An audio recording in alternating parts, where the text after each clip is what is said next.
got Mr. Ballin on this Mr. Ballin goddamn Saturday. Make sure I give the video a thumbs up. Make sure I go check out my previous videos. I posted on my other channel, Throwback Thursday, and I posted one yesterday and the day before. Make sure I go check them videos out, man.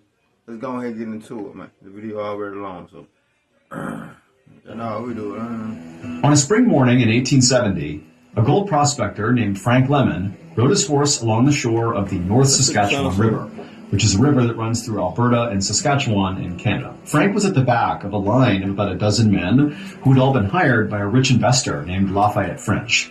He had commissioned them to search the Canadian wilderness for potential gold mines. And if they found a gold mine, then French would bankroll a full-scale mining operation and pull out all the gold he could, and these men who found it would get a cut of the profits. When Frank had signed up for this job, he had thought it was a great opportunity. In fact, he thought it was such a big opportunity that he had convinced his best friend, whose nickname was Blackjack, to come along as well. But now, after weeks of searching the wilderness for these mines and not finding any, all Frank really wanted to do now was just go home. And so as this group of men continued their ride along the shore, Frank sort of zoned out and just kind of stared off into the forest all around him. And then at some point, as he was doing this, as he was looking off to his right, he noticed amongst the thick trees, there was this little trail, this dirt trail that kind of wound off into the distance. And for some reason, Frank was just immediately drawn to it. And so he pulled on his horse's reins and came to a stop and just stared at this strange trail. Frank thought about how for all this time they'd been out here searching for gold, they'd basically only looked in this river and found nothing. And so he thought to himself, maybe the gold is not in the river, but it's maybe out there in the woods. And maybe this trail that he was looking at might lead them to gold. And so Frank turned back around to tell the rest of the group about his big idea, to try to go down this trail here. But when he looked, he saw all the men in the group, except for his best friend Blackjack, had continued on without him. They basically hadn't even stopped when Frank had stopped. However, Frank really didn't care that the group had left him, because he was totally over this trip and frankly didn't want to be with this group anyways. And so he just looked over at Blackjack and just kind of gestured towards this trail as if to say, "You want to go this way?" And Blackjack, who was also totally over this trip, just smiled and nodded, like, "Yeah, let's go." And so the two men turned their horses and began heading down this thin dirt trail off into the woods. For several hours, Frank and Blackjack continued on this trail deeper and deeper into the forest. You get a picture of very thick trees all around, and it's just this little winding dirt trail on the ground. They had no idea where this trail was going, but there was just something so powerful about this trail. It was like calling them to go. But as they rode along, Frank kept getting this bad feeling. Like he kept hearing what sounded like voices and footsteps right behind them on the trail. But every time he turned, all he saw was Blackjack. There was nobody around them at all. They were deep in the forest. And after a while, Frank kept hearing these noises, and he asked Blackjack, like, "Hey, are you hearing that stuff too?" And Blackjack said, "Yeah, I am." But he too would turn around and see nothing. They were all alone. And so eventually, the men convinced themselves that, what those sounds must be is the sound of their party, who's discovered they have, left the group and maybe they're out there looking for them. But Frank and Blackjack really had no intention of rejoining the group. They kind of didn't like the group. And so they said, let's just keep on going. Eventually, the path... Tell you one thing, I don't want to be at no woods where I don't like the people that I'm with. Not in no woods. Anything can go wrong, because they probably don't like you either, bro. And you know what that means. Ain't y'all looking for gold? Hell no. His two friends, Ron, led them to a stream. And so they stopped, they got off their horses, they knelt down, and they scooped their canteens into the water to get a drink. And as Frank did that, he looked into the crystal clear water, and he saw nuggets of gold just sitting there in the stream. Frank couldn't believe it. I mean, he's out here looking for gold, but he was not expecting to find it right here in the middle of nowhere, despite, his instinct that maybe the gold was out. I wouldn't even told nobody. Here. And so he just froze and stared at this. He can't believe it. He grabs Blackjack, who hadn't seen it yet, and pulls him over. Blackjack looks, and the two men, they're like, "Oh my goodness, we've done it." But Frank said, "Look, before we celebrate, let's see what we're dealing with here. Let's go upstream here and try to find the source of this gold." And so the two men, they got up, they're super excited. They start walking along the side of the stream, looking in the water, and as they're moving upstream, they're seeing all this gold in the water, and it's getting more and more, and eventually they reach this rock ledge. The water was pouring over down into the stream, and literally in the ledge are these massive veins of gold. They had found a gigantic gold mine that clearly nobody else had tapped before. I mean, this could be worth not just millions of dollars, but billions of dollars. And so at this point, the two friends began to celebrate. They were ecstatic. I mean, this is unbelievable. They're jumping around, they're hugging each other. And then at some point, they just kind of stopped and went silent because they realized they were looking for gold on behalf of the rich investor, Lafayette French, which meant they were contractually obligated to tell French if they found gold. And so here they are, they found this massive gold mine, and that's what they're supposed to do, again, based on their contract. But if they did that, French would get rich beyond his wildest dreams from this mine, and yeah, he'd cut them a check, a piece of the profits, but it would be like nothing compared to what French would get from this gold mine. Or, and this is where the dilemma comes in, Frank and Blackjack could hide the fact that they had found this mine, and then they alone could come out here anytime they wanted, take the gold, and become rich themselves. Now, granted, they would have to be kind of subtle about it, because if they started showing up with barrelfuls of gold, Lafayette French is going to find out about it, and they're going to be in trouble. But, there was a way to do it where this mine could effectively be theirs, and they could get rich. But obviously, there was a lot of risk involved in that second choice. And so Frank and Blackjack decided that, this is way too big of a decision for us to make just on the fly right now. So let's just stay here in the area, let's camp out for the night, and just sleep on this and come to a decision tomorrow. So the two men left the stream and headed over to this clearing that was right nearby and decided that's where they would pitch their camp for the night. Blackjack left to go gather firewood, and Frank began to pitch their tent. And as Frank did that, as he began setting up their tent, he began hearing whispers, kind of like the voices he was hearing as that was looking for them. He began hearing those voices again. It was kind of all around him in the trees. But every time he looked, there was no one there. Now, Frank convinced himself that maybe these whispers were... Hell no. I wouldn't even spend the night, though. Fuck that. Actually, Blackjack, because he had gone off to get firewood, and maybe it was him. But at one point, when Frank heard these whispers, he looked in the direction of the whispers. There was no one there. And he realized Blackjack was at the same time on the opposite side of the clearing. It could not have been him. And so Frank couldn't help but feel really unsettled. It was like there was somebody or something here watching them or listening to them, but he just couldn't tell who or what it was. But Frank just told himself to shake it off, don't worry about that. Instead, just focus on getting the camp set up. Wait, is this your ex? I ain't gonna lie. If that would have happened to me, girl, not gonna lie. I would have I definitely wouldn't even told nobody for one. At some point, Frank said what he was really thinking about this whole situation. He told Blackjack, look, I think we'd be so stupid to tell Lafayette French. Why should we take a small payday one time when we can basically have an endless supply of wealth for the rest of our lives? Right. But when Frank looked over at Blackjack to see what his reaction was to this pitch, he could see right away that Blackjack disagreed. Blackjack was kind of looking down, and he kind of turned to Frank and was like, look, it's morally wrong to lie here. I would rather be poor and honest than rich and morally bankrupt. And so what had started as a civil discussion from this point on really escalated and just became a full-blown yelling fight. Man, hell no. Get his ass up out of here, man. I ain't talking about he'd rather be bankrupt. Man, y'all just found gold. Come on now. In this situation, I ain't gonna lie. I definitely wouldn't even told Blackjack. Hey, I'm so dirty, bro. Hey, I'm so dirty, bro. I would act like I didn't even see it. Had put a couple in my pocket and came back by myself. Or with somebody I trust that I know 100% got my back. No way. I wouldn't even told Blackjack. Both men. That's what I was trying to say. Absolutely refusing to budge on their stance about what to do with this gold. And eventually, when the two men were standing up and just screaming in each other's faces, Blackjack finally just threw his hands up and said, you know what? Enough. And he turned around and stormed over to the tent and disappeared inside. For a minute, Frank just stood there stewing by the fire, just completely furious that Blackjack didn't see it the way he saw it. But eventually, Frank kind of calmed down and thought, you know what? I need to go to bed too. Obviously, we are not near a decision. We need to sleep on this. And so, even though Frank was still upset, he walked over to the tent too, didn't say a word to Blackjack.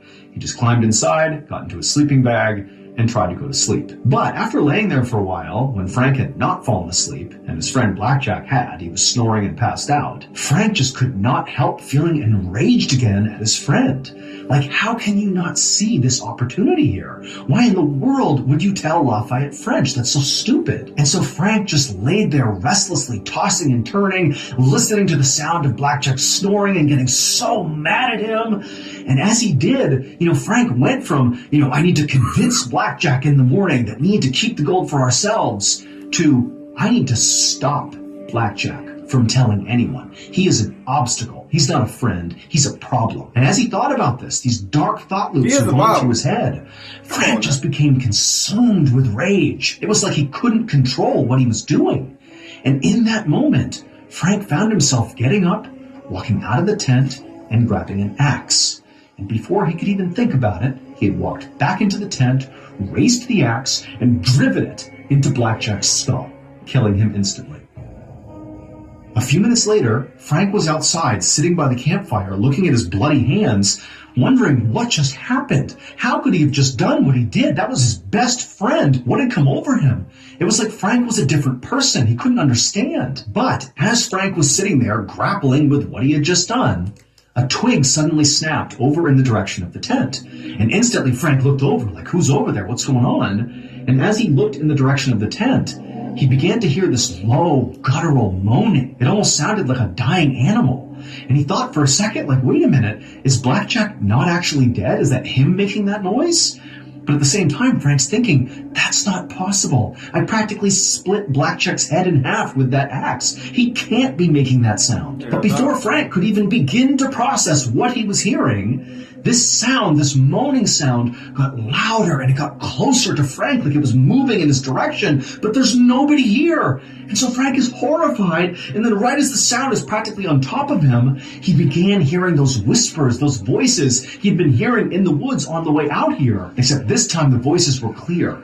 They were talking to Frank, and they were saying, you're going to be tortured for what you did to Blackjack. And then just as soon as these voices began, suddenly they stopped. The moaning stopped, and the entire forest just went deadly silent. Never mind. We would have told everybody. And Frank is just stuck there staring in the tent, wondering what's happening. And then the silence was broken by this unbelievably loud, high-pitched, blood-curdling human scream coming from the tent. And it was at that point that Frank just got up and sprinted to his horse and began riding away. He needed to get out of there as soon as possible. But the second he began blindly galloping through the forest away from this area, he began hearing whispers and heavy footsteps right behind him as if they were following him out of the forest. But Frank was so scared, he didn't even dare turn around to look. He just rode as fast as he possibly could. Hours later, Frank suddenly emerged from the dark forest, and just by absolute happenstance, he arrived right in the town that he and the other gold prospectors had passed through on their way out into the woods. And the moment Frank left the tree line and actually entered into this town, the whispering and the footsteps, which had basically chased him all the way to this point, they stopped. Suddenly, Frank was all alone. Now, by this point, Frank had convinced himself that everything he had heard in the woods, the voice telling him he was going to be tortured for what he'd done, the heavy footsteps, the whispering, the screaming, the moaning, all of it, everything that had caused him to flee was actually the ghost of Blackjack. That after he had killed his friend's spirit had immediately risen and sought revenge. They already had ghosts, bro. You just made it 10 times worse by killing somebody on somewhere that was probably cursed. So yeah, it ain't probably gonna go good for my boy here. On Frank. That's what was happening. And this horrified Frank so much that he didn't care at all about the gold anymore. So long, he just wanted to get out of the spiritual danger he thought he was in. And so as he rode into this village, all he looked for was a church. And when he found the church, he went to the front steps and he sat there waiting for the priest. At dawn, the priest finally arrived at the church and found Frank sitting there looking horrible. And Frank instantly stood up, rushed over to the priest, and began begging him to save him from Blackjack's ghost. Now, at first, as the priest listened to Frank tell his story about this ghost, he just thought that Frank was crazy. But once he got Frank to slow down and sort of go over the details step by step, the priest realized that perhaps there was some truth to this story. It sounded like it was probably true that Frank really did find a gold mine with his friend named Blackjack, and at some point, the discovery of this gold mine prompted Frank to murder Blackjack. But despite the fact that this man, Frank, had just openly confessed to a murder, the priest could only focus on the gold. The gold that apparently Frank had found out in the forest. It was like this intense feeling had come over the priest, this darkness that just made him suddenly so greedy. A man just said he murdered somebody, and you worry about gold. One is the root of all evil. Never felt this way before in his life, but it was like he was laser focused on finding a way to no bullshit claim that wealth that was just out there right now. And so against all his better judgment, the priest turns to Frank and says, you know what, we'll help you. But for right now, you need to get out of town. Get out of here. Don't come back. We'll go out, we'll find Blackjack, we'll give him a proper burial, and that will protect you from his ghost. And so Frank was so thankful to the priest, and he took off, not realizing that the priest did not care at all about Frank at this point. All the priest cared about was getting Frank out of the picture so that gold mine out in the woods could be his. I need gas money, but I don't get paid till next week. What should I do? Don't even stress about it. Just download the art. Next day, the priest asked his friend, an outdoorsman named John McDougal, to head off into the wilderness to try to find Frank and Blackjack's campsite. And so that's what John did, and after a few hours of looking, he found the campsite. And sure enough, he found Blackjack's dead body still inside of the tent with the axe lodged in his head. And right away, John, the ever-loyal friend to the priest, began doing what the priest told him to do, which was to bury Blackjack to cover up the murder. Because the priest and John were planning to claim this gold mine for themselves, and they couldn't have this murder getting out to the public, because then officials would come out and investigate the scene, and then they would find the gold mine. They couldn't have that. And so John began digging a grave for Blackjack, and as he did, he began hearing whispers all around him in the trees. Remember, he's all alone out there.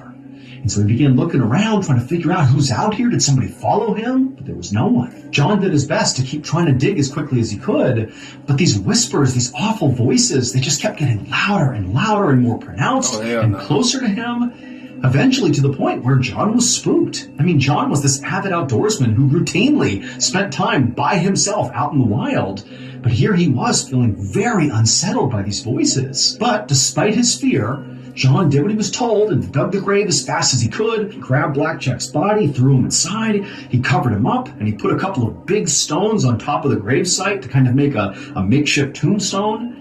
And then afterwards, again, despite feeling totally unsettled out here, John did the next part of the plan, which was to go look for gold, go to the stream, find the gold these guys were talking about. But as John is down by the water looking for gold, he began hearing more and more of those voices all around him. He kept spinning around, but nobody was there. And then finally, this awful high-pitched laughter cut through the trees. He whipped around. There was nobody there, but it was so terrifying that John just abandoned the search for gold and just hopped back on his horse and fled out of there. But within a couple of days, John and the priest had convinced themselves that those weird noises and that laughter that John had heard out there was just some bird, that it was all in John's head. He was spooked for no reason, when in reality, it was just that he claimed. It was like John and the priest, they couldn't not go looking for it. And so John decided to go back out into the woods. Except this time, he did not go alone. He brought a group of men with him. And so this group, led by John, retraced Frank and Blackjack's steps down that skinny trail all the way to their campsite. And when they got there, John just froze. He could not believe what he was seeing. The rocks that were sitting on the grave where John had just buried Blackjack were gone. These huge rocks just missing. And also, the tent, the bloodied tent where Blackjack had been murdered, had also been cleared. There was no trace of it anywhere. It was like the campsite had never existed. And this made no sense to John, because he knows this is a totally isolated part of the wilderness. Like, shit don't make sense to me. Nobody comes through here. Who in their right mind would just happen to pass by and randomly grab all these rocks and a tent covered in blood and take it out of here? It made no sense. Like, who could have done this? Now, until this point, John really had convinced himself that everything he'd experienced the time before was in his head. It was just a bird, or, it was just normal forest sounds. And he also, like the priest, had convinced himself that Frank's original story about Blackjack's ghost chasing him out of the forest was just the ramblings of a crazy, guilty man. A murderer's guilty conscience had created that story. But now, as John was surveying the scene in front of him, he couldn't help but think, maybe this place is haunted. And so once again, John just turned and fled. He and the men, they got out of there as fast as they could. And when John got back to town, instead of going to the priest, he just went right to the bar and just started drinking. And he kept on drinking until he died of alcohol poisoning just a couple of days later. Damn. And John's death started a chain of unexplained catastrophes, all connected to the skull. Oh, fuck. Hell no. You It's never that are serious. lying. I ain't gonna lie. It's serious, but it's never that serious to kill somebody. First, the priest, after discovering what happened to John, didn't really spend any time grieving the loss of his friend. Instead, the priest just saddled up and headed out into the woods to find the gold himself. However, he found the trail that led out to the campsite and to the gold had been destroyed in a forest fire. Then, Lafayette French, the rich investor who had bankrolled the original expedition, he heard about the mine and decided he would go find it. However, the guide that he hired to take him there literally died on the way into the forest. By this point, French had heard all the stories about how, Blackjack's ghost was out in this forest haunting the area, preventing people from finding the gold. But French ignored all those stories. Just like with Frank and the priest and John, it was like that gold had an unbreakable hold on him. Hell no.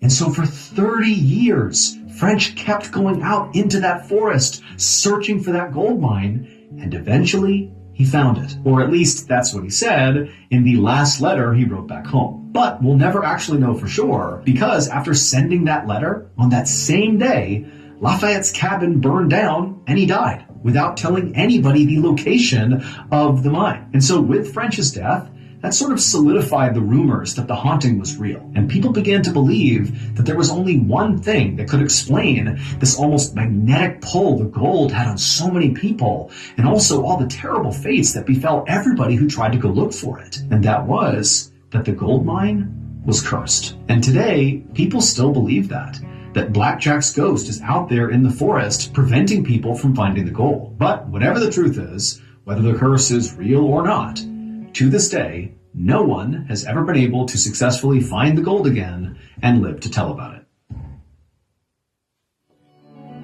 Are you the type of person? Hell no. That's crazy.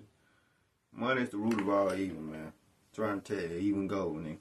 Make sure y'all, you know what I'm saying, if y'all going something like this, like I know people still that do this, make sure y'all go with somebody y'all trust, man. That being said, see y'all when I see y'all. Happy Saturday. Make sure y'all give me a thumbs up and make sure y'all subscribe to my second channel. They're gonna be the description down below for the Throwback Thursday. Y'all love these Mr. Ballen videos. I'm gonna keep pushing that. I got another video. It's a couple more videos that I missed that I gotta do, but I'm trying to wait. That being said, see you when I see y'all. Let's ride, man.